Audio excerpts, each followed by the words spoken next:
Magandang buhay guys. Ito po ulit ang inyong Marino JD sa isa na naman pong kwento ng buhay dito sa barko.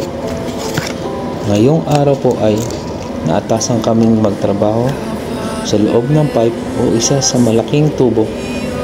Para po sa akin, isa po itong matatawag na komplikado, delikado o sa makatuwid, isa sa pinakamahirap na trabaho. Bakit?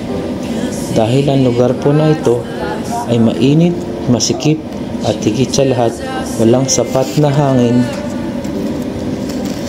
Pero kakayanin namin na gumapang ng mahigit 15 hanggang 20 metro bago makarating sa lugar.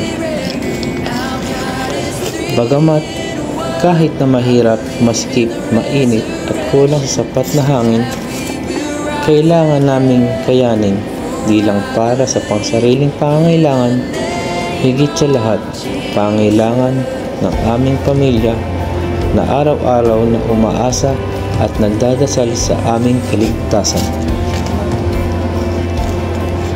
Kaya naniniwala po ako na kung may hirap, may ginhawa, kung may lungkot, may saya, at kung may dilim, may liwanag na siyang magiging daan patungo sa maayos, mapayapa at matagumpay na buhay na bigay sa atin ng puong may kapal. Kaya sa kapwa ko Marino sa buong mundo, mabuhay po tayo at saludo po ako sa inyong katapangan, pagtitiis at pagmamahal sa inyong mga pamilya. Kaya maraming salamat po Ama sa binibigay mong kalakasan sa amin na malampasan ang alon ng aming buhay dito sa barko.